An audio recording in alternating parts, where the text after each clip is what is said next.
Okay, Caitlin, I think we're all set to begin. Okay, great.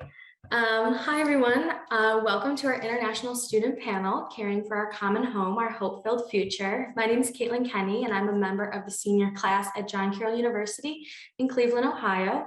I actually graduated in December with a major in psychology and minors in French and theology and religious studies.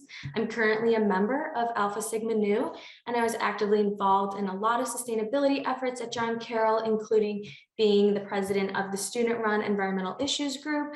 I was on both a faculty and staff and a student-run sustainability committee to discuss the different ways that sustainability efforts are being taken around campus. And then I was an intern through campus ministry to be able to fund efforts for sustainability and develop new programs and implementations with a variety of groups around campus. So I was very involved in sustainability aspects at my time at John Carroll, which was really wonderful and part of the Jesuit heritage. So our Alpha Sigma Nu chapter was pleased to design this event as part of the university's celebration of the Ignatian year. We did this in collaboration with our Office of Mission and Identity, the Alpha Sigma Nu Central Office, and with the help of the International Association of Jesuit Universities. Today, we're pleased to welcome over 225 students, along with faculty, staff, alumni, and visitors from over 26 schools. So as we begin, I would like to invite Carla Macedo to do our opening prayer. Carla is a business engineering student at Universidad del Pacifico in Lima, Peru, and she's the current president of their Alpha Sigma Nu chapter. So Carla, over to you. Hello, everyone.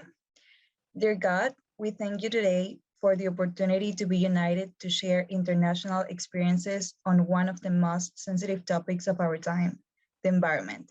We also appreciate the overwhelming initiative of the participants in this event as a part of our Ignition year. We ask that this ceremony unfolds in the best way, that we share our thoughts, opinions, and queries with respect and empathy. So be it. Amen. Wonderful. Thank you so much, Carla. Next, I would like to invite Dr. Ed Peck, who's the Vice President for Mission and Identity at John Carroll, to say a few words about this event as it relates to the Ignatian year and the universal apostolic preferences of the Jesuit. Ed?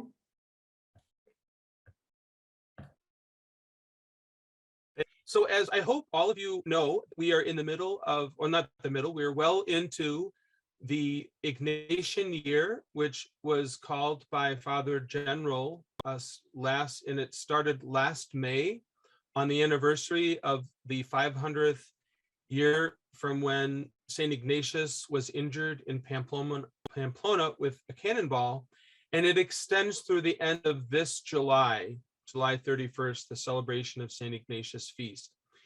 And during this year, the Society of Jesus invites all of its ministries to focus their work on seeing things new in Christ. And to do that, we're invited to think about 4 universal apostolic preferences of the Jesuits.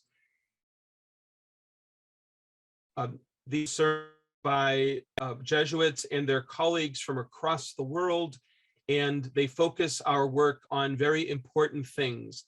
And they all work together. And so we are to try to do all of them as best we can in an intersecting way.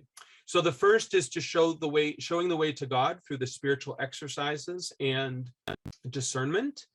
The next is to walk with those who are excluded and marginalized and the vulnerable in our world.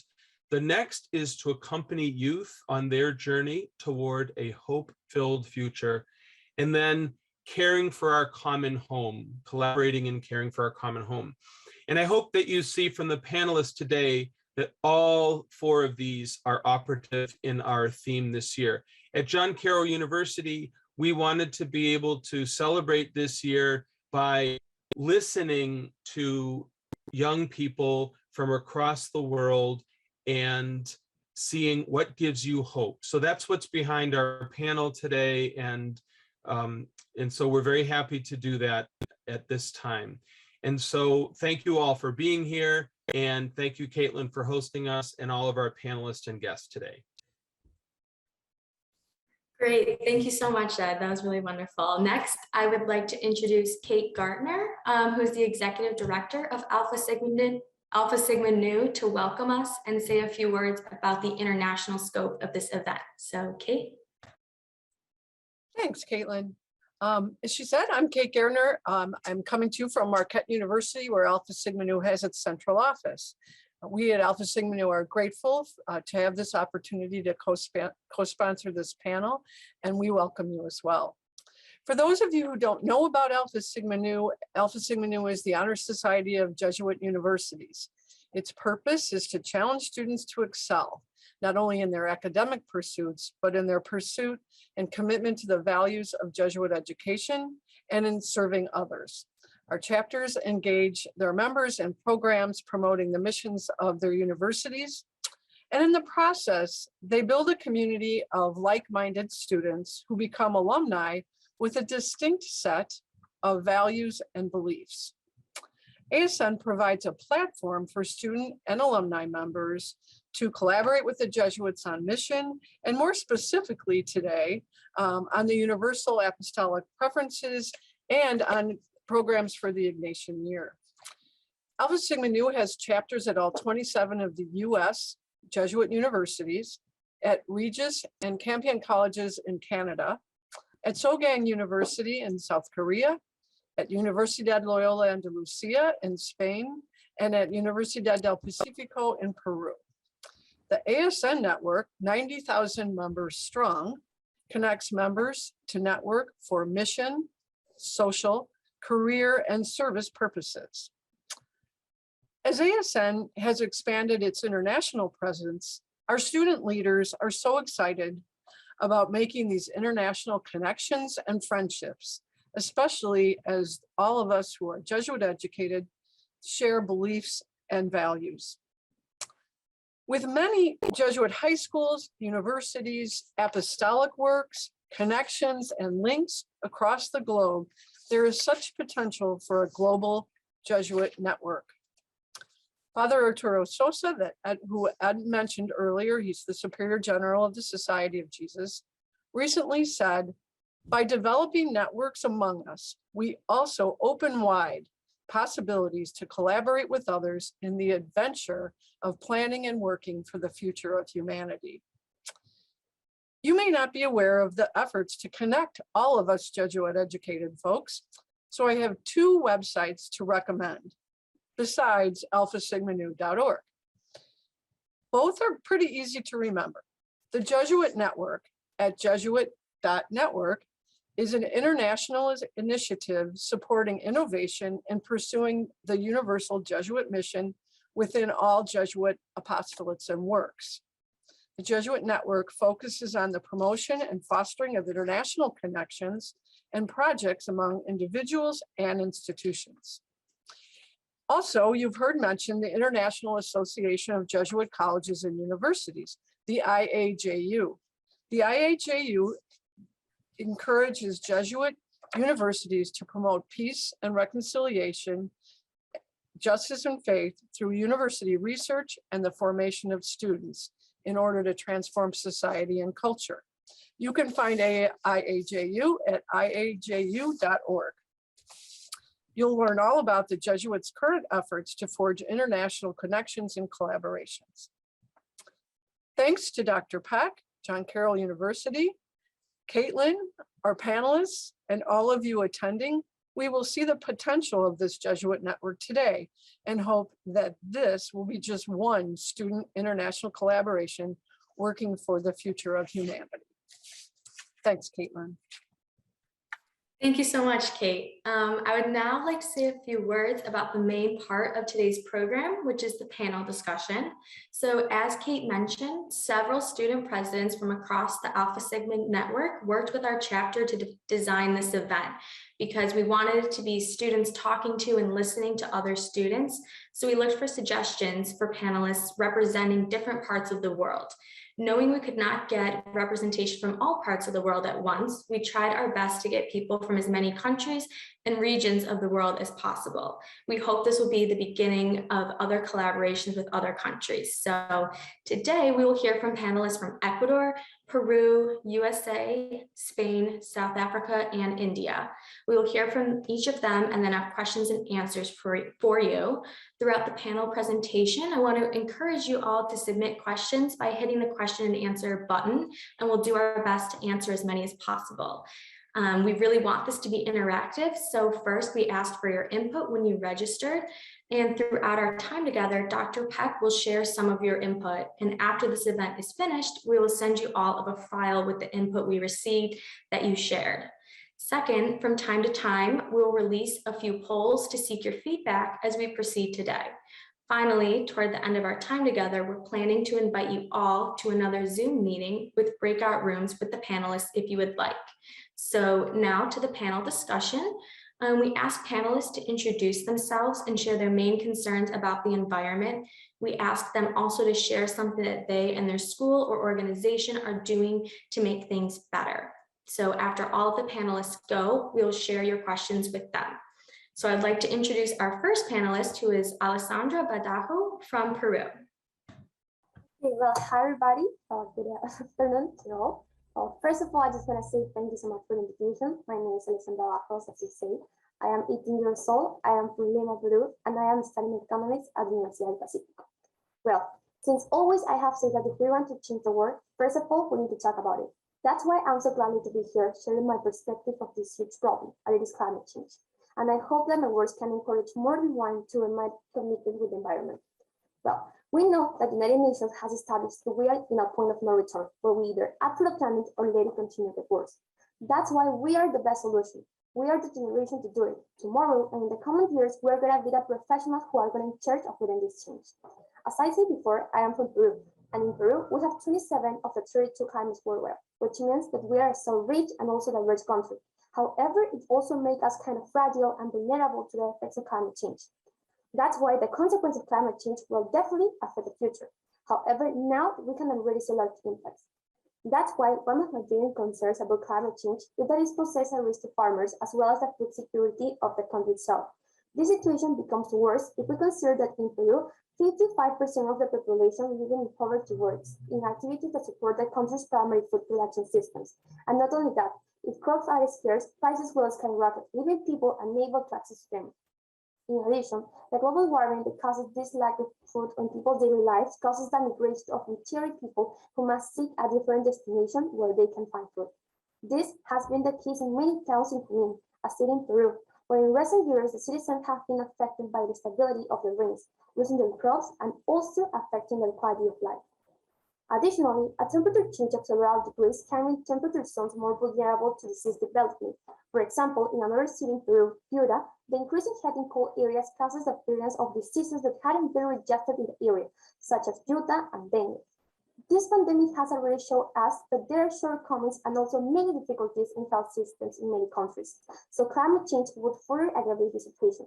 Likewise, we cannot forget that according to the last report of UN, the global average annual temperature will probably raise at least 1 degree. The heat causes the ice to melt at the poles, raising sea levels and threatening to submerge coastal coastlines. In addition, many cities, for example, Huaraz in Peru, where the melting ice causes problems for the cities that depend on them for drinking water supplies. Sadly, climate refugee status hasn't been accepted yet by the United Nations, but we are still exposed. It is estimated that for 2050, around 1 billion of people will have to migrate from the city if we do nothing. Well, this is how we can see that the climate change influences the social and also environmental determinants of health.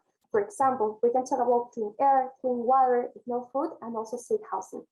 These are just some of the problems resulting from the impact of climate change. However, if government takes action, the consequences will be more and more present. We can recognize that many international agreements have been accepted. For example, we can talk about the SDGs, the Paris Agreement, and also the last recommendation of the COP26. However, the regulations may remain insufficient if the spaces for raising awareness in the population aren't generated, and if there isn't a strict control in the business impact of the environment. For example, 2 weeks ago in Peru, there was a large oil spill in the sea of the coast of Peru by the international company Repsol, which hasn't only increased marine pollution, but also has killed wild animals and hasn't yet concrete measures are observed to the reforestation of the area. However, given that we are in a race against time, it's crucial to highlight that we cannot leave everything to governments. It may sound funny, but it's like the dinosaurs paid to make meteoritos fall of them. That's what we are doing if we continue polluting the planet, if we continue betting on fossil fuels. We are to blame for global warming, and it is our duty to stop it. No one can do everything, that's a fact. However, we can all do something. Something that I learned since I was a child, it was that if we don't think about the consequence of today, there will be no future, because there is no planet B. Everyone here can have an impact, and also we can all generate a change. As I said before, I am studying economics, and in the future, I would like to focus my future work on the circular economy, because I would like to use my knowledge to continue making an impact. However, for any career, you can generate it. You just need two things. First of all, desire, and second of all, commitment.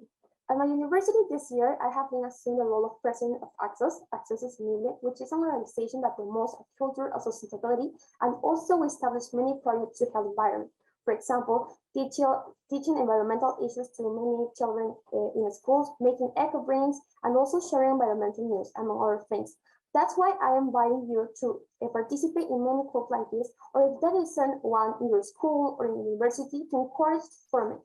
In addition, I am part of ISEP, which is an organization that is in charge of promoting projects that involve the SDGs, and I am part of the 10th generation of WWF, a forum where you can learn more about sustainability issues every day. You can propose projects, and also you can be part of them. Well, we need to recognize many causes of the global warming and also climate change. For example, the livestock industries. That's why since 6 years ago, I have been adopting a vegetarian diet and also lifestyle, because I want to contribute to reduce the impact of them. Well, likewise, in my university, Universidad del Pacífico, we have an ethics and social responsibility center where efficient waste management is promoted. Also, environmental issues are analyzed and added to study programs, and the use of green energy such as solar panels is permitted too. Our university promotes encourages for social projects that help solve many of the consequences of climate change. This is the way that we can see that there are many ways to be part of the solution.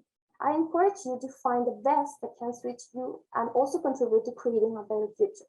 And remember, the climate is already changing. We should too. The most efficient tool is always going to be you. Well, thank you so much. Thank you so much, Alessandra. That was really wonderful, and you sound very involved in everything that you've been active in. So thank you so much for sharing all of that and all of your thoughts. Next up, I would like to ask Juan Galera from Spain to share some of his input also. Thank you, Caitlin, and thank you, Alessandra. Hello, everyone. Again, I'm Juan. I'm a double major student in business and international relations here in Universidad Loyola in Sevilla. And I'm also lucky to be the president of our Alpha Sigma Nu chapter here and for this year. I'm also a member of Equipo Europa, which is a young people's organization for the promotion of European ideals within our youth. And concretely within this group last year, in a team, we drafted 100 proposals that we later presented to the European Commission, European Parliament, and the European Council in the background of the conference on the future of Europe. And of these 100 proposals, more than half have to do with sustainability and sustainable development, and around 1/3 of them have to do exclusively with climate change, either directly or indirectly. Now, I would say that here in Europe, not only in Spain, and within Europe, referring to the EU, even though each member state has differences, one of the main concerns that we have is the energy crisis, and clearly this has been in the news lately, particularly with the the Russia and the Ukraine crisis. But more than that, it's a problem that the prices of energy are increasing in Europe, and this is probably also a problem in many other parts of the world. But we see natural gas prices increasing, electricity prices increasing, and in the end, this affects mostly people from humble backgrounds who cannot afford this. Countries are struggling to deal with this. Spain, the Spanish government particularly promised last year that by the end of last year, the rising prices would have been offset, and that didn't happen, probably because there was simply nothing that they could do about it. And these things are probably going to keep happening as the EU transitions from a carbon-based economy to a net zero emissions economy. And there's this plan that by 2050, the EU plans to be carbon neutral. And there's also several concerns going on with this. For example, a few weeks ago, the European Commission, which is basically the top government of the EU, proposed that the nuclear energy be considered renewable during the transition to net zero. And member states reacted in quite different ways. So, we have France that on the one hand was okay with it because they have quite a few nuclear plants. Germany wasn't that fine with it. Spain wasn't fine with it. Austria even threatened to take the commission to court over just a proposal, and it wasn't even a law. So it's quite a big thing here. And then also within the EU, we have several sort of rogue states, such as Poland and Hungary, which in a way, and sometimes understandably, are having more issues with this because they have economies that are very based on carbon. So they're saying that they're going to have to make bigger efforts on the transition. So again, I think this would be my main concern, and probably the main concern in Europe, which would be reaching our European objectives to net zero by 2050. And will we reach the objective? And if we do, what will be the cost to the people, particularly to those with less financial capabilities? And then personally, as I said before, I've been involved in a few political activism. And this year with ASN, we're working close, for instance, with local associations such as Viva Verde, which is a local social farm that promotes ecological and respectful farming, as well as the reinsertion into society of those who've been marginalized. We have migrants, they have migrants, local people who come from more humble backgrounds, people with disabilities, and so on. And so if you think about it, they actually they fulfill all four apostolic preferences, because they care for a common home, they work with the excluded, they journey with youth because they have plenty of seminars and activities with schools and universities, and in all of that they are showing the way to God. And further, we're organizing some other things regarding development and trash collections and international standards on sustainability and all of that. And then regarding our university, Loyola Andalusia, there's also plenty of things that I can mention. Firstly and foremost, our campus in Sevilla has achieved the LEED Platinum environmental certification, thanks to our strong commitment to the integral sustainability of the entire complex. And it is actually the first integrated campus in the world to obtain this certification that is granted by the US Green Building Council. And it measures around 100 indicators for that. And then secondly, there's a strong emphasis on offering eco-volunteering opportunities, either educating others or building ecological farms within our campus or promoting sustainable ways of life. And thirdly, and perhaps the one that has the greatest impact on, or one of the greatest impacts on students, is that there's this system that when we use certain equipment within the university, such as printers, for instance, we get a personalized carbon footprint document every time you use it, and it actually measures your historical data. So and there's no way of unseeing that. So it really, it might seem like a small thing, but it really it makes you think twice once you get to printing things or to doing several other things. And it does this in a very easy way, because it shows you either the equivalent kilos of CO2 that you've consumed, or the equivalent time of you would have spent with a light bulb turned on, or the equivalent trees that you have destroyed so far by using that equipment. So this is briefly what our university is trying to do, and what we as students are trying to do. So I'm glad to let other panelists speak now. Thank you. Juan, thank you so much. Congratulations on your certification. Everything that your school is doing sounds really amazing. Your work and dedication is so important. Thank you so much for speaking about that. Now, I think we have a poll that we'll be doing our first of, and then coming back to two more panelists. So John, if we can have the first poll, that would be great. Okay, I think I can launch that for us, Caitlin. But first, I want to thank all of the people in the audience for joining us, as we had to do the webinar because otherwise there's a limit of just 100 people. And so we wanted to make this webinar as interactive as possible, as Caitlin mentioned earlier. So one way to do that is to just ask you a few polls. I would also encourage you to submit a question by hitting the question and answer tab. And that way we can start to get some questions for our panelists after they all talk. But right now I want to put out the first poll, which asks you to tell us what you think is the most important of these environmental issues that care for our common home. So go ahead, please, and participate in the poll.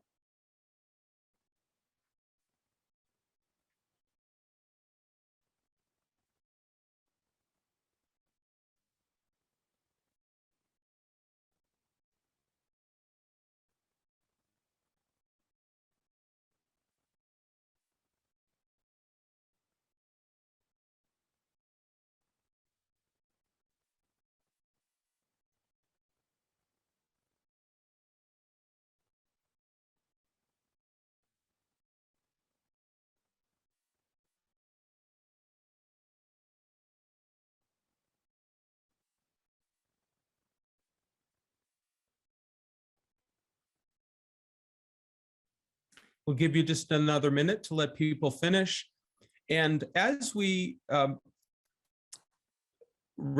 finish this, our panel, one of our plans is to share with you all of the insights and practices that people submitted as they registered. So all 250 people shared with us their concerns about the environment, things they're doing individually, and things they're doing collectively.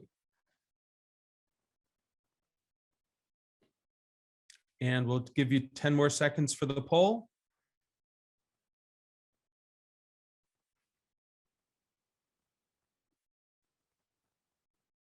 People, can you, Caitlin, can you tell me, do you see the poll results on the screen? I can't see them, no. No, okay. So I'm gonna end the poll, and I want to share the results so that you all can see it now.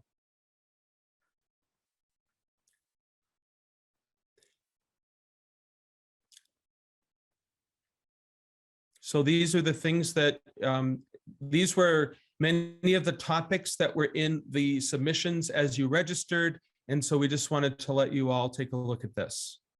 Okay, Caitlin, I think we're ready for the next. We see that all of these issues are very, very important to us. Okay.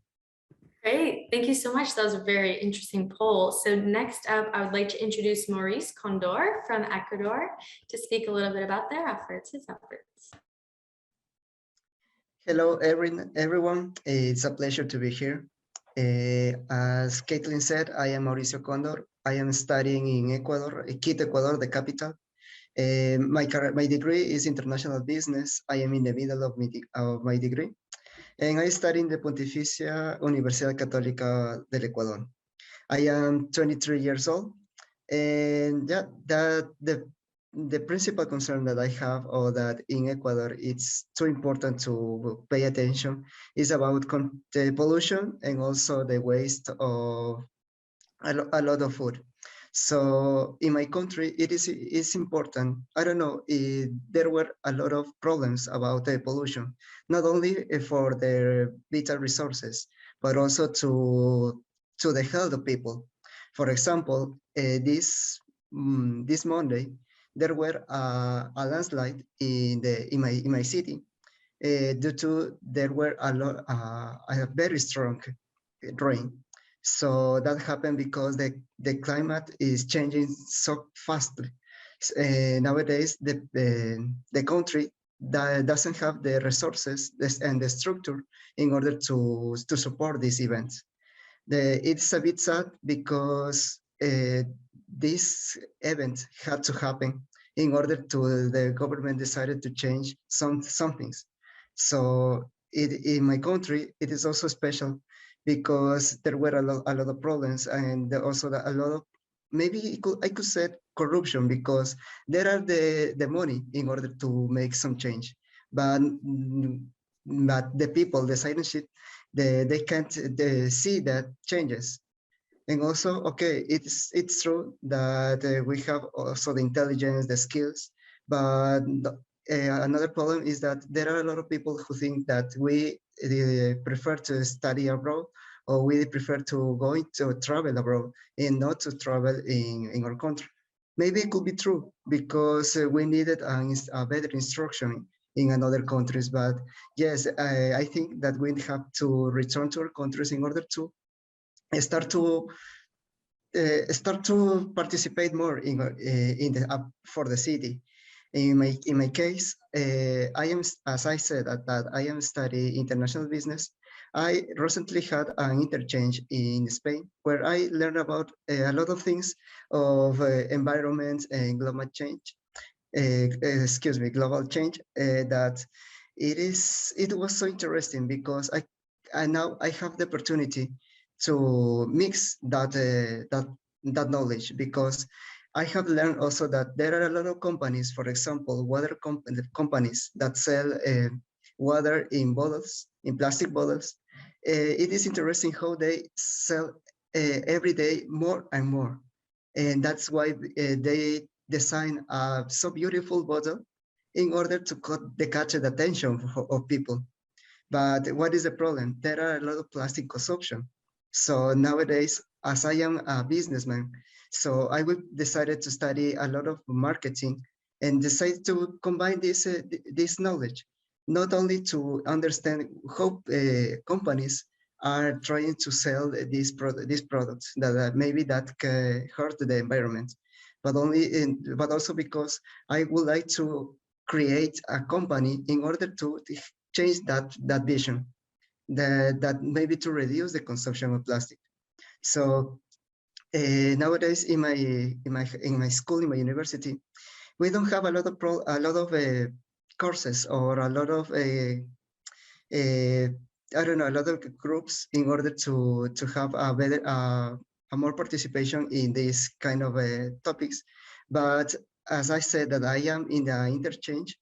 That's why the opportunity that the university gave me to do it. So I could say that this program is one of the most important course that my university is doing with the students, because the university is giving the opportunity to travel abroad, to understand not only the cultures, but also to understand the problems that we live and also we face in other places.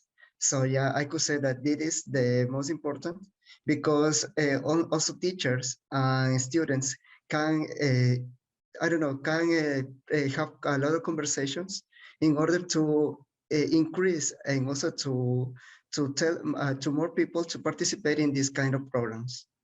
So yeah, I think that my country have a lot special beauty, because we have a lot so high biodiversity, and also not only my country, but also all the countries have their special topics or their special things that make them so beautiful. And I think that we have to preserve it, and we need it to protect the environment. Thank you so much. Thank you so much, Mauricio. That was so interesting to hear about. And I really liked hearing about how your international business study relates so much to sustainability efforts, because it really is such a global thing. So thank you so much.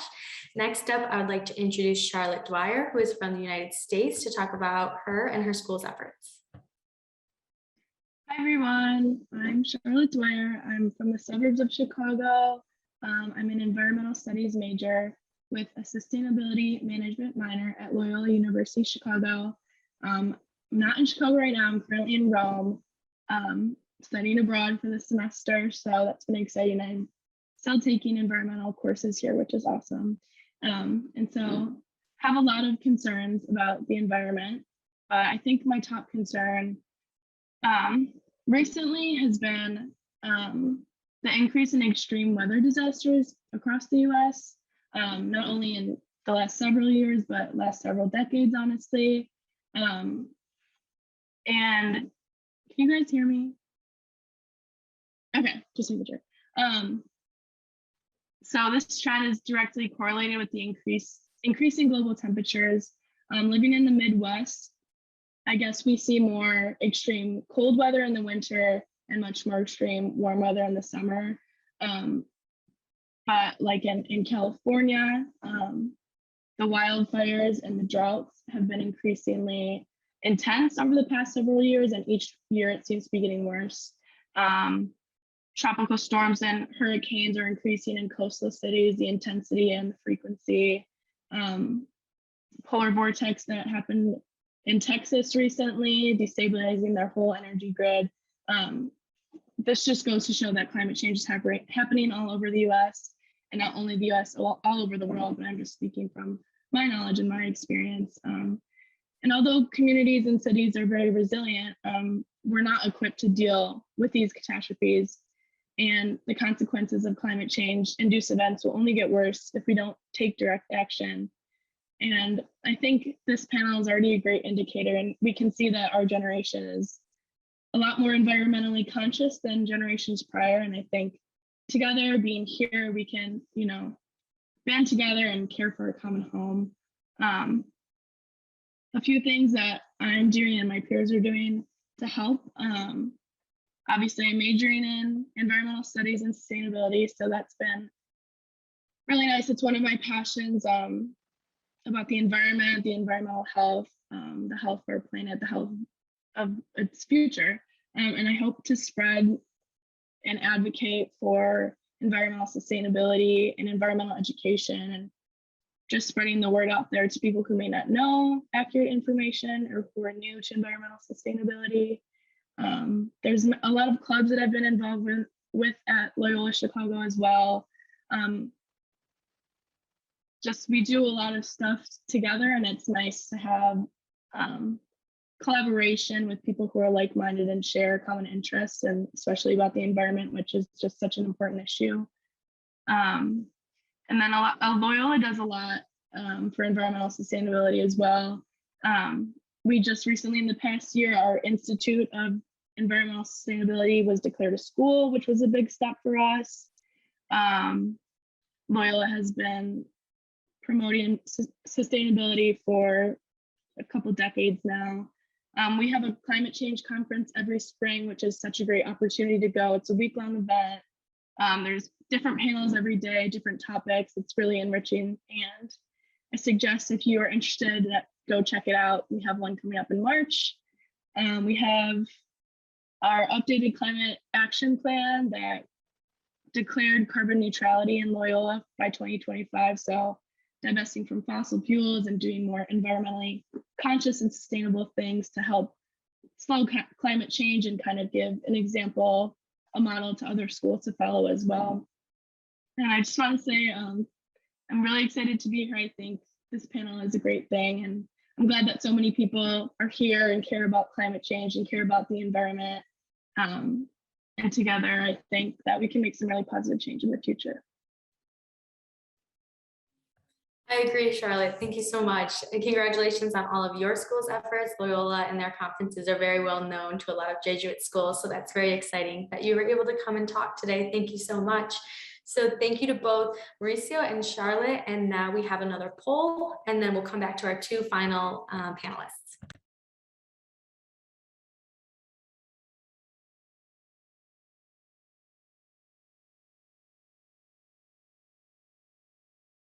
I'd like to thank you as well, Charlotte, and we will be sending the link out to Loyola's Climate Change Conference, which is virtual this year, to everyone who registered for this seminar today.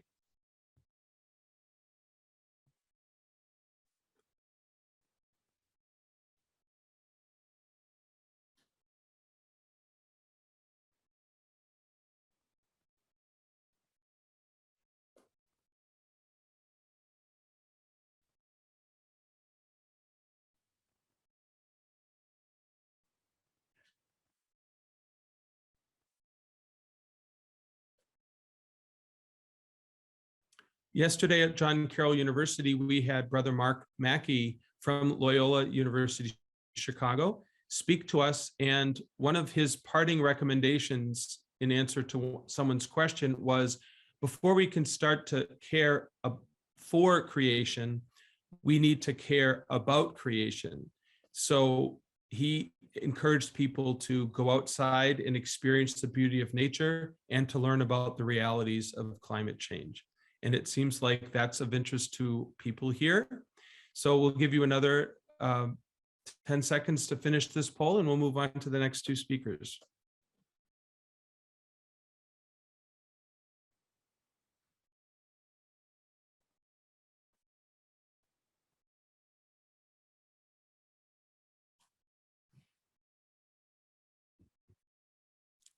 Thanks for everyone for participating in this poll. And it looks like even distribution, but plastics plastics and learning about the realities of science and climate, and the realities and science of climate change are leading the way. Thanks, everyone. Back to you, Caitlin. Okay, great. Thank you all for participating in that poll. Next up, I would like to introduce Nolutando Onono from South Africa to speak about her sustainability efforts. Hi, everyone. My name is Nolutando Onono, and I am from South Africa. I am a law student from the University of Johannesburg. And there's several, I think, concerns about climate change that come about, especially for someone who lives in a developing nation, because most of them obviously find themselves being attached to a lot of the things that we're trying to achieve as developing nations. So we have several things which are inclusive of things like price hikes for fuel and what that ultimately means for things like interest rates, what it means for our ability to access particular resources, what it means for people's access to employment, all of which is going to rely on whether or not we're able to have sustainable economies that can also allow us to sustain environments. There's also the balance between overconsumption and dealing with issues of poverty, and also sort of finding the middle ground of that kind of distribution of resources in a way that still allows that very purpose of taking care of our common home. There's also the establishment of things like, what does it take for us to be able to ensure that we protect endangered species while at the same time being able to maintain the aspects of those industries that bring in revenue, and whether or not bringing in that revenue is ultimately going to be something that allows us to be able to still maintain those very animals themselves. As a result, then, it means a few things for someone from Africa or any other developing region. It means being able to, or being forced rather, to make the decision between one or the other, because there's a significant difficulty in being able to meet that kind of middle ground. The first difficulty is in understanding that we aren't able to fully sort of exploit the resources that we have that are natural, that are also the primary resources of these parts of the world, which essentially then means that we have to be able to find a mechanism that is going to allow for a more sustainable mechanism of distribution. But it also means understanding that things like means of production will be even more expensive in the instance where we're not utilizing those things that are primary to us. So to the extent where South Africa is currently dealing with issues of load shedding because we can't access coal, it also means that accessing any other kind of power is very likely going to be expensive, and therefore we have to be able to ensure that we're going to be able to foot the bill for that kind of power source. A lot of these things come down to a few things for humanity specifically. One, possibility of not being able to access food security, not being able to access economic viability, not being able to access things like being just employment, basically.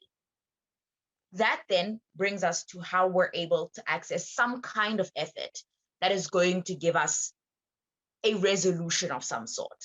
And the unfortunate thing then is that a lot of that has to be on an individual basis, because to the extent where we're able to create some or other kind of collective unit that seeks to engage in a way that is going to deal with those kinds of problems, you also have to deal with all of the other issues that come with the very understanding that we need to protect the environment.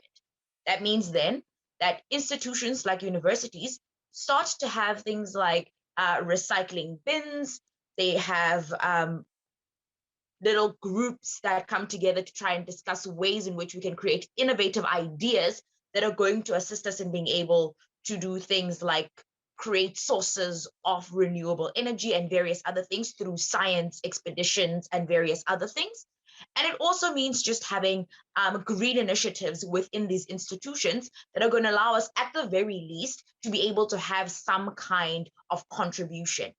However, because that contribution can only be limited to the extent where we're able to make it happen, it means that all of the universities have to undertake that same sort of approach in order for us to be able to do that. Which is the great thing about that is that most universities in South Africa have started taking that into consideration with things like the Green Consciousness Initiative, which is a massive thing throughout South African institutions. It's rare that you would walk into a South African institution and you wouldn't find recycling bins. You wouldn't find some kind of effort to be innovative. It's almost become a bit of a competition between South African institutions to try and sort of build things that are going to make one look great to the rest of the world by coming up with great initiatives, which is something that we're definitely happy to see. As a result, then, I think what institutions have done and what we as individuals who are particularly invested in taking care of our common home have started doing is to make language around green initiatives something that is easy to access. Because we've started seeing that there's a lot of discussion around things like climate change that is not in accessible language for people who don't go to universities, for example. So if you take into consideration An Inconvenient Truth, Al Gore's Inconvenient Truth, it came out a few years ago. I was still in primary school. I wasn't really sure of all the concepts, but it really was something that I was interested in. But because those concepts are so convoluted, it's difficult for us to be able to sort of just like understand them as someone who is in 8th grade, but is interested. So we started breaking down those kinds of things to make them easier for people to understand. Snippets on Twitter, snippets on Facebook, snippets on different other social media platforms, and also just small little sessions and discussions with young students all over the country in order for us to be able to get that kind of impact. A small impact every now and then, a few people coming together to make something happen is exactly what we need in order for us to be able to move a little bit forward and also push decision makers to be able to start seeing that that is something that needs to be done. Thank you so much for speaking about that. That was very interesting, very informative, and sustainable economies and food security and everything continues to be such a relevant and important topic. So thank you so much. And finally, I would like to welcome Iramoni Kalita from India.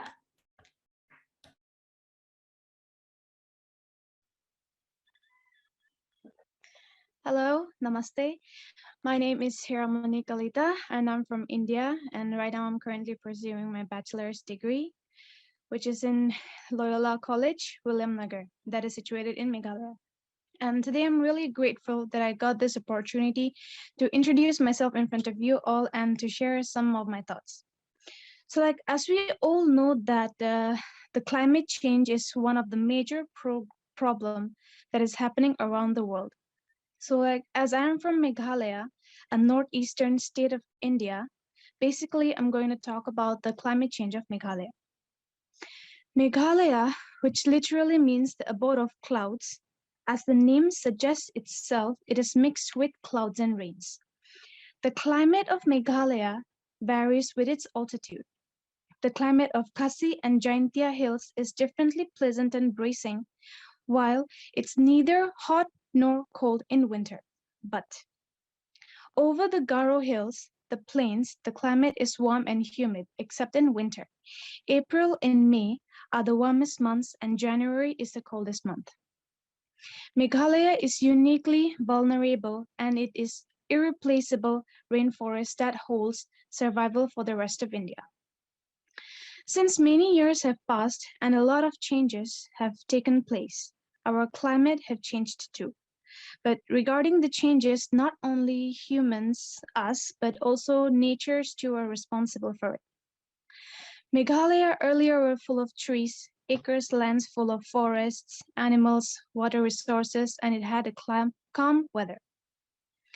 But then by seeing today, in this mid-20th century, where population grew much larger, its wants and desires have also increased, which is causing a lot more damage to the climatic culture, like clearing lands to build houses, huge highways, buildings, and many more factories, which causes a lot of harmful substances on the environment. There are many evidences that already showed that climate change has already begun, like abrupt rising and falling of temperature, hot days and hot nights are increasing, while cold days and cold nights are declining. We are receiving unwanted rainfall every month, snowfall, hailstones, sudden cold, sudden hot, sudden warm weather. Sometimes we even have a deficiency in rainfall. We are also having shortage of food crops, vegetation. Humans and animal health are they're facing a lot of ill health. Animals are dying, all these things. And regarding the climate change, it also caused a lot to poor people, starting from the air we breathe, agriculture, harvesting went bad, pests and diseases are increased, drinking water became shortage, family members are becoming ill, economic shocks, deaths, and other things. But then by seeing the other side of the government, in order to protect and secure, the state has progressed through many management programs like sacred grove groups, and then a traditional community reserve forest, state action plan for assessment, adoption, and mitigation of climate change, Department of Forest by protecting and maintaining the stability of forest and trees covered in the state, Community Reserve, Clean Air Act, Joint Forest Management, Environmental Protection Agency. And then in our college, to say we youth, we used to collect some donations, collect some clothes to give to the poor people. We create awareness programs. We go for street plays. We make posters and paste it on the wall so that other people can see it. And then we also write articles regarding the climate change. So like climate change, if you want to change it, it's not you who can change it. It's we. It is like, it's my environment, my climate. So it depends on me how I treat it. So we must build a good hope, a good future for us. Thank you. Thank you so much. I really loved your closing remarks about like a collective responsibility and all of that. You shared so much important information. So thank you guys so much. And thank you to all of our panelists. You all did such a great job. And I learned so much from all of you, as I'm sure everybody attending this presentation did. So now Dr. Peck will share some questions for all of you guys from the audience, which he can do now. But first, we have one more poll that I'm going to put out. And I would ask that you take a minute to put some of your questions, put a few questions in for us to share with the panelists. We do have some questions, but I'd like to hear from the audience. So you have these wonderful panelists who have shared different insights. What would you like to ask them? Okay, maybe you'd like to ask them to develop a thought that they shared a little bit more in a little bit more detail. So here's our next poll.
Okay, I'll give you another 10 seconds or so to finish your response. And I'll make sure to share the poll results right away.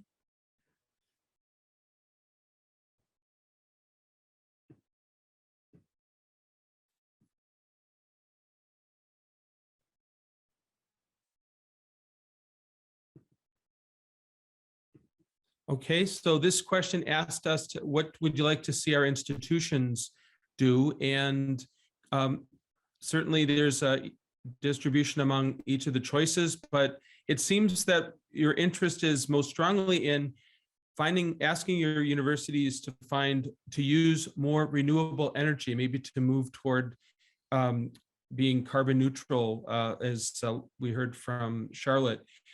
And so, including wind and solar.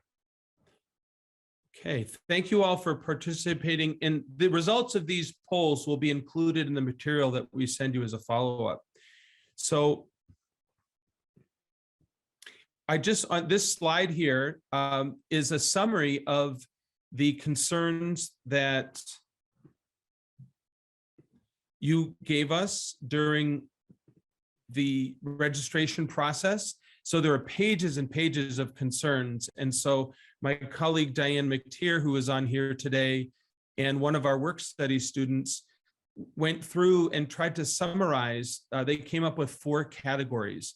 So these are the things that really concerned you all about the way we are treating the environment, and opportunities for us to do a better job caring for the earth and for one another, especially those who are most vulnerable.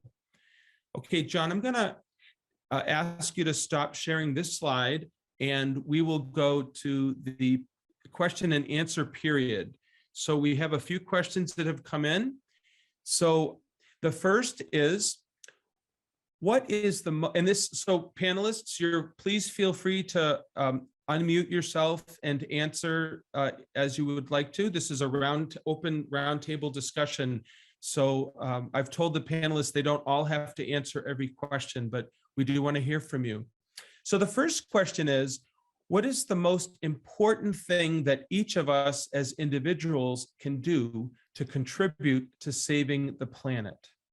What can we do as individuals to try to save the planet?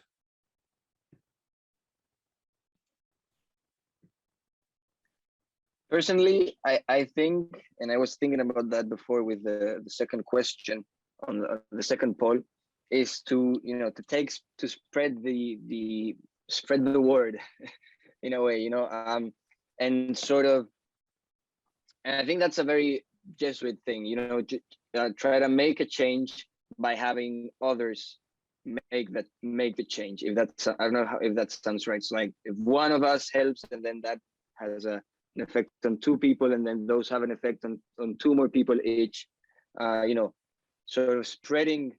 I think that's again one of the most important things that we can do, other than, again, the many different options that we have. One of them is just having people sort of roll into it. I don't know if that makes sense. That does. That's great, Juan. Thank you. How about Carla? You have your hand up. Yeah, I wanted to say something. Usually people think that we, in our position, we don't have a lot of power. And people say that maybe industries, the government should take action and not us. But I don't think that way. I think with little actions, we can do a lot of things, especially get information, be aware of what's happening in your community, in your country, in your school about this important topic. For example, recently in Lima, Peru, there was an oil spill from a private industry, Repsol. I think it's around the world. And they didn't take action as soon as they had to.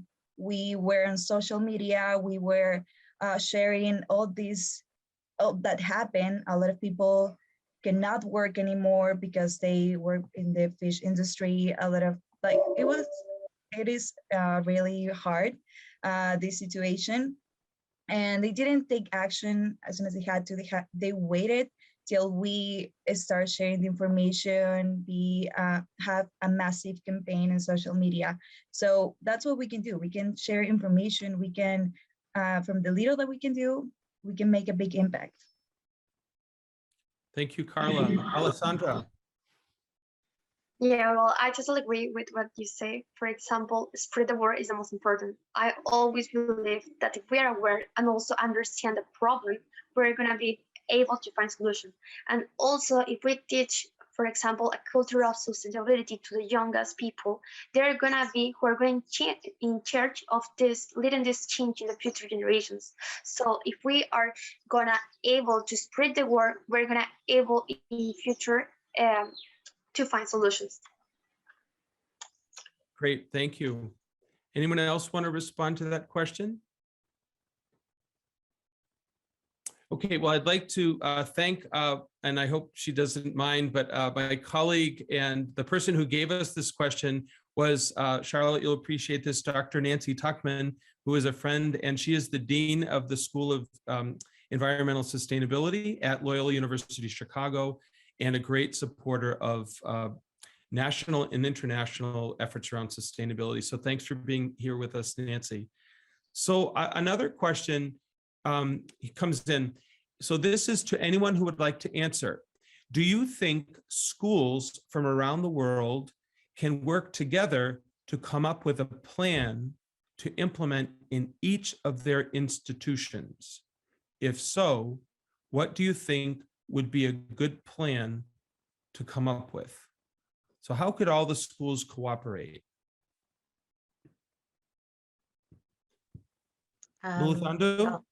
Yeah, sure, I'll take this one. I think that there are a few things that could come up from that. The first is, a lot of institutions already have student chapters that span across various universities and do exactly the same thing based on constitutions that govern those chapters. That means there's already a model that exists for that kind of cooperation that can be used in order for us to be able to sort of gain some kind of traction in universities. I think using that model then allows us to be able to sort of build a similar kind of sort of chapter-based kind of institution that would then ultimately allow that kind of collaboration, but would also create a very specific goal that that institution would be going towards in each of these campuses and how it plays itself out. What that does then is that, one, it gives a mission, and two, it gives an idea of how that mission ought to play itself out. The way in which we get around to doing that then is that you bring in a few students who happen to have a passion for this and also have some kind of understanding based on what they're studying, as well as what work they will have done already. Have those people from different walks of life have discussions about what can functionally work in different circumstances, but can get you to some kind of action that can be done. That means you have an idea from the developed world, an idea from the developing world, but you also have different ideas from spaces that have different climates as well. That allows you to be able to get a more centralized idea of what works in different areas, but at the same time still allows you to be able to create a sort of mechanism that would ultimately then be able to respond to all of the issues of that space without necessarily causing for there to be damage in those that would otherwise be most vulnerable within that scale. And then govern it on the basis of those chapters. Measure how universities are doing every now and then when it comes to like little conferences that happen. They could happen online, they could happen in person, really just depends on how you're able to do it. And then utilize that to scale that kind of discussion. Wonderful, thank you. Caitlin, I'll ask you to go and then Mauricio, okay? Great, thank you so much. And I absolutely agree with what you were saying, Nolithanda, because I think just personally being at John Carroll, we're constantly inspired by Loyola of Chicago. And I think just by seeing what other people are doing and continuing to grow from that, it should be a collaborative effort. It shouldn't be a we're doing better than somebody else effort. I mean, I've noticed that a lot in our work. My work last semester, we were talking about like the Laudato Si platform and who's signing it. How can we get more campuses involved on this platform and talking about lots of issues, because we're a smaller campus than Loyola, so we have different issues, we have different funds and resources available, but how can we tailor that to individual campuses? And I think it's really important to get inspiration and ideas from people instead of making sustainable efforts a competition, because there's no benefit for that. As you know, Iramoni was saying, it should be a collective discussion among everybody, especially the young people and the students who are working for this, to make sure that sustainability efforts going forward are at the forefront of everything. Unfortunately, I have to step off of the conference call now, the panel, but thank you guys so much for all the panelists. It was really great to meet you, and to everyone attending the webinar. I'm so glad that you were able to tune in, and I learned a lot from the panelists. So you guys are all amazing, and thank you so much for letting me moderate. Thank you, Caitlin. Mauricio. Okay. According to the question, I think that yes, obviously we can work together. Not only the government is able to work with another governments around the world, but also students and especially institutions like universities have all the skills in order to work together. I could say that as I am the first generation of my interchange program that is called Magis Exchange, I could say that it is a good example of collaborative participation with another students around the world. So yeah, this course or this program help us to work together in benefits of the environment. So if you said, or if the public ask one suggestion, I could say that these programs about to travel abroad or interchange with another students is a good option to start to work together. But also, I could say that a good idea, it could be that to implement in all the universities, entrepreneurship contest, because we know that there are always some students that have good ideas in order to reduce pollution. For example, in my university, I was in one contest about this topic, because with my friends we decided to reduce the use of plastic in a lot of things. For example, the wheels of some cars. So that's why when the wheels are not are useless, the people decided to throw away it. But no, we decided to use that wheels again in order to create shoes. So that is a way our way to recycle some things. And also it could be that a good idea that all the universities create this contest in order to know the students that are or that have all the ideas in order to create something more or something new or something better for the environment. Thank you, Mauricio. Kate. I've been thinking quite a bit about all of our different networks that already exist and trying to think about how our students can take advantage of those. Charlotte, I'm thinking of the Association of Jesuit Colleges and Universities here in the States. Juan, the Kircher Network in Europe. All you folks like Carla, the OSHAL in Central in Latin America. The Indians University, Jesuit University Network. So I'm just trying to, I mean, I know that those can be bureaucratic, but I also think that it isn't often that students ask those organizations to bring them together on such important issues.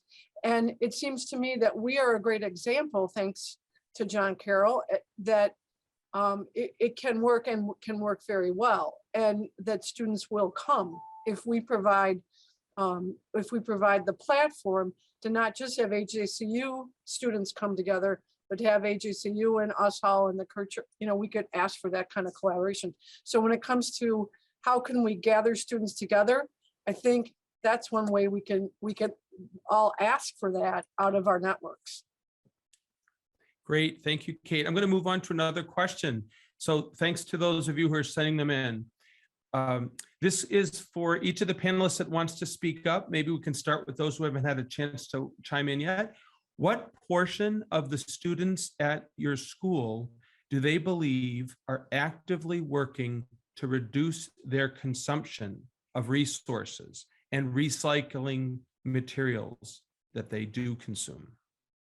So how are your peers doing? I think at Loyola, I'd like to think that a lot of people are actively trying to reduce their consumption patterns. And I think that a lot of students at Loyola have a basic understanding of sustainability. I know if you're not within the School of Environmental Sustainability, you have to take a course called The Basis of Environmental Issues. And so I think you take that freshman year and it does really give you like a comprehensive but general understanding of a lot of issues. Like I know students will have to take the carbon footprint test or the water consumption test, if you guys know those. And I think from peers that I've talked to and friends that I've talked to, that has been really eye-opening, because I think if you don't have a necessary interest or a passion for environmental sustainability, you kind of brush it to the side or you just don't know about these issues. But I think that course specific to Loyola, I think that influences a lot of students, and I think it's really eye-opening for them. Thanks, Charlotte. Is that something you might be able to put in the chat? Those tests, are they linkable, or maybe we can send people information as a follow-up? Yeah, I can find them right now. Okay, thank you. Who else would like to respond to that question? What percentage of your peers would you say are concerned about this and trying to change the way they live? Well, as I said before, I am the president of Access, and we're a little group. I believe that we are 100. However, we are really important because we are always working to reduce the carbon footprint. One time a year, we make a festival that is Acapacha Fest, and there we're trying to promote the most that we can to all the students to get them involved in these topics. And also we try to recruit new members 2 times a year to get more people involved. But I believe that in the next years, we're gonna be bigger. And also if we're not, this group, at least it could be small, we're just making an impact in the society and also in our university. So I'm so glad to be part of them.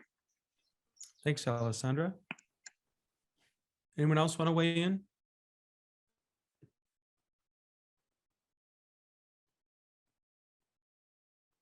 All right, can go on to the next question. So Tyler Burns, one of our guests, writes, I want to try and encourage my college to start integrating more eco-friendly utilities like recycling bins. Do you have any tips on how I can influence things like those? It's a great question. So how do students change the culture of their campus? How do you bring initiatives to your schools? Thank you for that question, Tyler. So go ahead, Juan. I think Lutando was wanted to speak before me. Oh, I'm sorry. So go ahead, Lutando, and then Juan. All right, it was really fun, but okay. So I think one of the few things that I've come to learn is an easy way of getting things introduced into campuses is to really just find a few of the lecturers, 1 or 2 that you can get an ear, right? Someone who's going to listen, even if they're not necessarily the most influential person, if you're able to get them to understand the value of the proposition that you're bringing through, it's very likely that they're going to pass it on to someone else and it's eventually going to gain some kind of traction. The second way in which to do it, and I've noticed this is something that actually works as well, is to really just to get students to start taking initiative as well in small groups. So for example, what we did a few years ago, when we were doing a completely different thing, which was about whether or not we were going to be able to assist homeless people near the university, was that we started taking our little food vouchers that we weren't going to use for that week, and we started using them to buy food and then pass the food out to the people that stayed near the school. Once the university started noticing that this had become a thing that was happening and students started picking it up as well as a bit of a habit, it started becoming something that they wanted to be involved in as well, because it's great for the university PR. And anything that's good for PR, they're definitely going to pick it up if you give it to them in a way that is packaged well. So just package it well, whisper it to somebody who's going to be able to pass it on, and actually start doing little things to show them that it works. Very astute tactics. Great ideas. Juan. Yeah, I would say sort of in the same line would be to just start talking about it, and start telling your peers and again your professors, just anyone that you think could be an asset to it, just tell them, and if you're able to motivate them and you show your motivation to it and that you actually are invested in that, it has surprised me this year by doing that, how much people are willing to help and how they'll put you in contact with someone they think that might be able to help you with that, and then that person will direct you to another one, and suddenly before you know it, you have a group of 5 or 6 people who are all on the same page as you, who want to do it. And maybe you'll have a few students, you have a few professors, you'll have someone from the administration in your university, and it'll go actually faster than you thought of at first. So if you do that, be ready to start working right at the moment you start talking about it, because sooner than you realize, people are going to start chiming in and trying to help out. Thank you, Juan. Carla. Yeah, I agree with everything everyone has said, but I also believe that you should practice what you preach.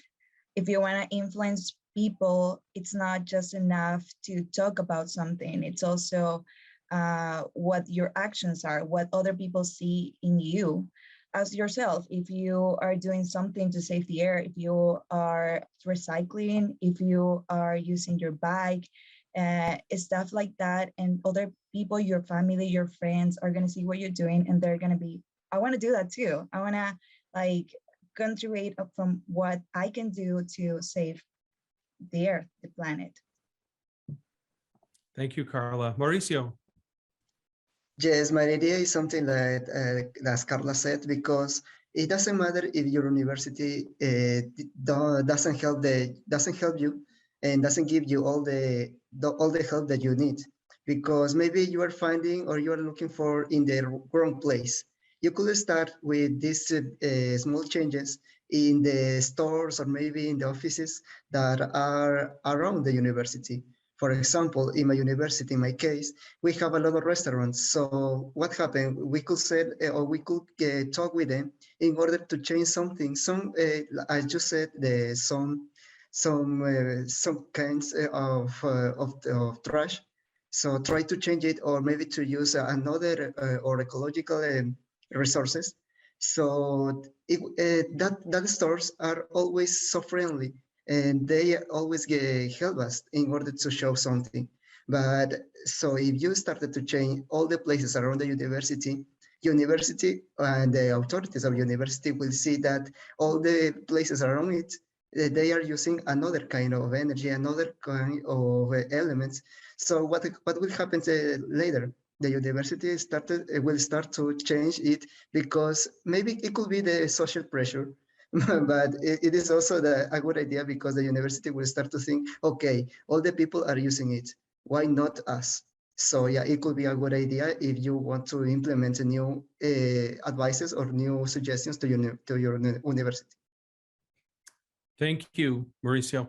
I want to point out too that in the chat, Charlotte put a link to the carbon footprint calculator. So you might want to take a look at that, perhaps copy that, and we'll send that out with our information. I'd like to move to another question from Elena Paul. I hope I'm saying your name properly. She asks, is anyone studying traditional, indigenous, and local knowledge about living with nature from experience with the land?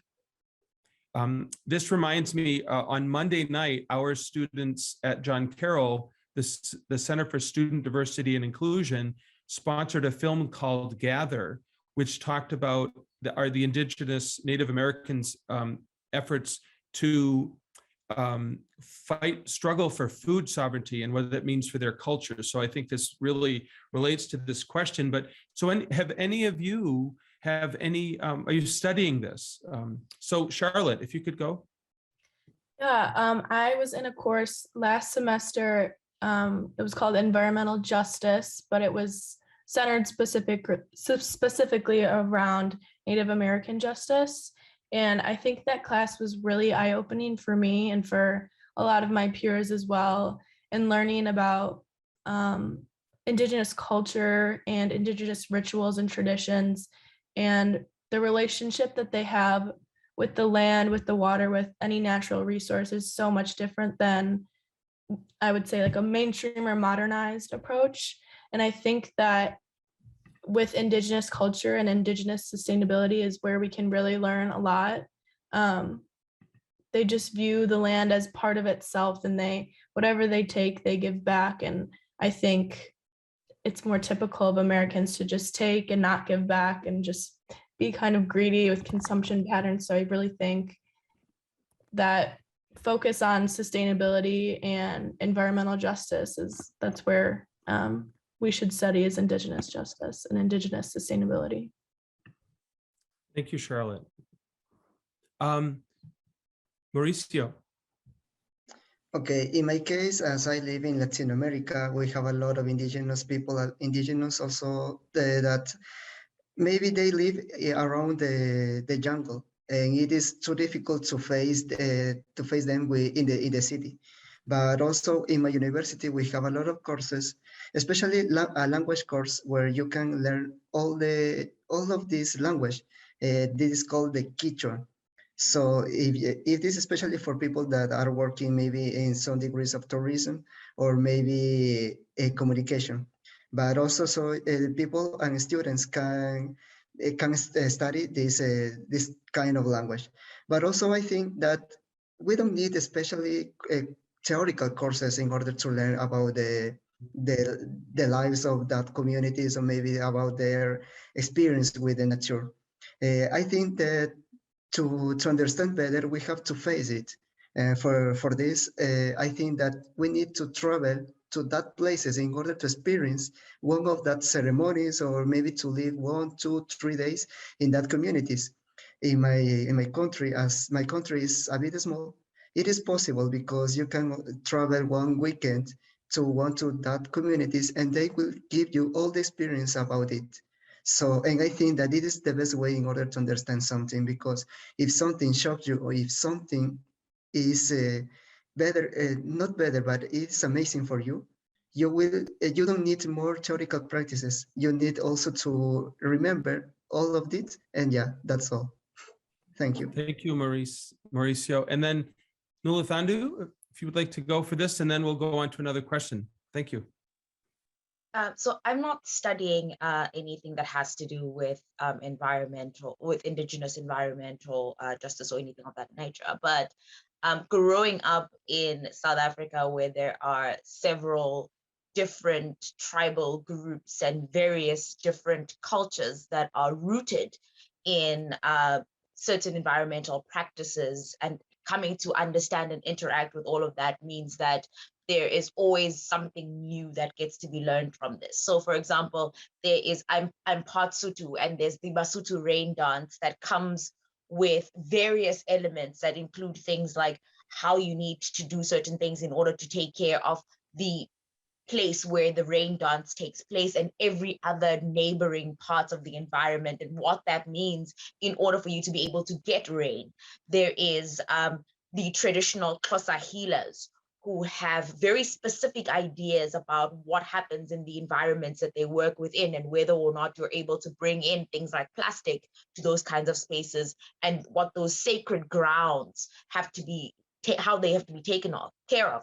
And then you get like women who are farmers and have been taught that you cannot farm the same crop in the same place after harvest because it damages the soil. And all of these different things that they then teach us become a significantly important thing that governs the way in which we then interact with the land as well. in the way that they've taught over the years and over the centuries. And it's an ongoing thing in most of South Africa. Well, most of rural South Africa. Thank you. Hiramoni, I might ask you to see if you want to be our first one to answer this question that came in for us. Let's see. What kind of pollution personally bothers you the most? And then anyone else can certainly, they think of all the different forms of pollution. What bothers you the most? For me, the pollution which mostly bothers is like the smoke which comes out from the factories. Those are very harmful and they're full of chemicals, right? So it's also like very causing it. It smells over here, like the lands, the factory smells, and it also causes water pollution as well, because factories are factories, they're really located nearby rivers over here. So even rivers are polluted. So that's the thing, sir. Thank you. What about other people? What kind of pollution bothers you the most? Sorry. Go ahead, Alessandra. Okay, personally, I can say that the pollution that bothers my most could be pollution from livestock industry. As I said before, I am vegetarian, and this is not also for the animals, but it is also for the climate change. The gases that this industry produce are the third factor of the global warming, and I believe that we can replace. And actually, we have really different things that we can replace in order to stop to use this industry. And for example, we can adapt many lifestyles. For example, be vegan, be vegetarian, be flexitarian. So you don't need to restrict from this, but you can also stop and also reduce the consumption of meat that provokes these cases. Thank you, Alessandra. Juan, and then Carla. Yes, I'd actually never thought of this. If I had to say something right out of my mind, I would say political and informational pollution, but I guess that's that's probably not what you meant. So I would say, I mean, something that does bother me is the pollution in air pollution. Is as Simone said before, it's mainly in big cities where you go in and it's just, sometimes it's hard to breathe, and sometimes you just, you go out and you get back home and it's, it's in your face, it's everywhere. It's actually kind of, it's hard to live, it's not super hard, but I guess that would be like one of the ones that bothered me the most. Thank you. Carla. Yeah, first of all, every type of pollution bothers me, but if I could pick one, it would be water pollution. Water is life. If we don't have water, we cannot survive. So if we have water pollution, the water becomes toxic to humans, to the environment, to everyone, to every life that lives in the water. So it also can give us health issues like cancer, cardiovascular conditions. And I see here in Peru a lot of pollution in the water, not only, just wait a second there. Okay. A lot of pollution, not only as I mentioned with the oil spill, but also with a lot of trash in rivers everywhere. And that's something that you see usually in third world countries like Peru. And something that we have to work as a country. And yeah, that's why I think that bothers me the most. Well, thank you so much. I'm conscious of our time. So we're at 4:30. It's been an hour and a half already. So if we could have the last slide, John. I think we got through most of the questions, and but some of our panelists it's very late at night for them. So I want to make sure that we wrap up. And before I forget, I'd like to thank all of our students who joined us from St. John's Junior College in Belize. We had well over 80 or maybe even 100 people join us from St. John's. So you get the high participation rate for our conference. So thank you so much to all of you who joined us from Belize, a beautiful country with a lot of wonderful nature to protect. So some next steps, just very quickly, those who would like to join us for a quick gathering for just a chance to talk to one another, we'll do that in just a moment. But you might have heard some people talk about the Laudato Si Action Platform. So there are about 110 colleges and universities around the world who are joining something called the Laudato Si Journey. It's a journey it's a 7-year journey to become a Laudato Si campus committed to sustainability for the earth and the earth's inhabitants. So if you don't know, as Caitlin said earlier, if you don't know if your school is has signed on to this, one way you as students can call for change on your campus is to ask your administration, your president, your vice presidents, people working with resources or justice or mission, ask them to look into becoming a Laudato Si campus. We're in the process of enrolling campuses, so it's not too late to do that.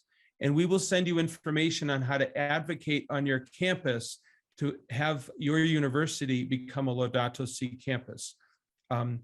So please look for that information.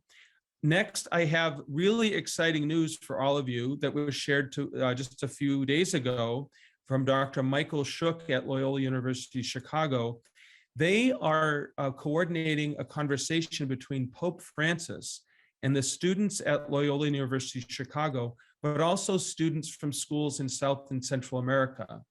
All of us will be invited to watch that conversation and listen to that conversation. So we will send you a link to join that conversation on Thursday, February 24th at 12 p.m. Central Time. So to be able to watch students talk to the Pope is a really interesting, wonderful thing. So you'll be able to do that. Okay. So at this point, I would like to thank all of the panelists for being with us. Some of you are talking to us from the middle of the night or very late at night. All of you met with me separately and as groups to prepare for this, and you were absolutely wonderful. If we could hear the applause from the participants, I know it would be loud and genuine. So thank you all very much.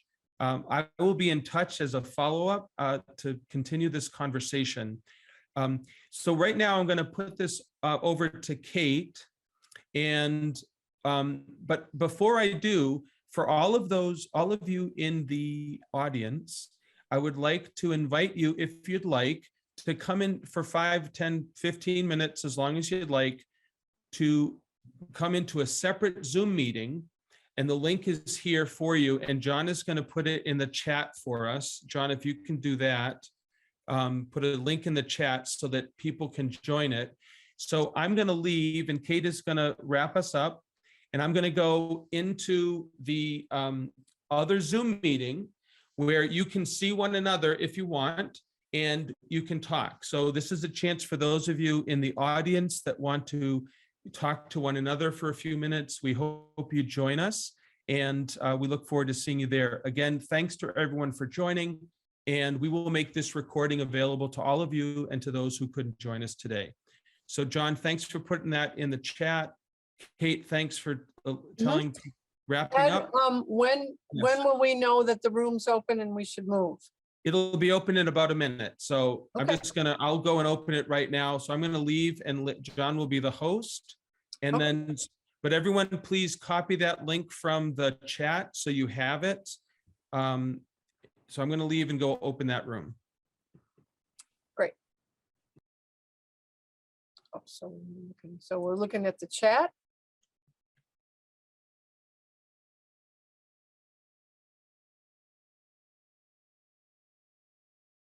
Okay, so So John, I'm seeing John Carroll University.zoom.us with, is that the correct one? Yes, or you can just go into Zoom and put in that 946-2363-1202 is the chat number, Okay, great, or is the Zoom number. great. So does everybody see that? It's in the chat. It's not the last thing you have to, and John put it in again, so that's great. And Carla did as well.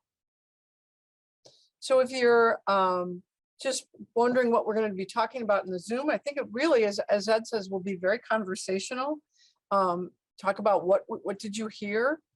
What do you want to do? How do you, and if you want to talk a little bit more about how you think you can mobilize folks at your school, that could be another option. So we'll give Ed, let's see, another minute, and then maybe we'll just all try to go. And I believe the panelists have agreed to stay. Those who are not going to fall asleep, you poor, like, it's pretty late for some of you. Juan, usually I see you at 1 in the morning for our meetings. Thank God it's not that late this time. Yeah, usually it's later, so I'm fine. Yeah. Hermione, what time is it where you are? It's 3:09 a.m. Oh, yeah. Yeah. Wow. No, Lathondo, what about you? It's just after 11:40. Got it. Yeah, you're more on Europe time. Yeah, great. Well, wonderful. Well, so John, do we think we can go?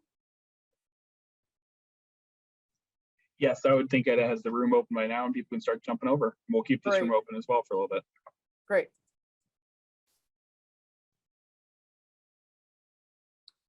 Thank you, John, for all of this.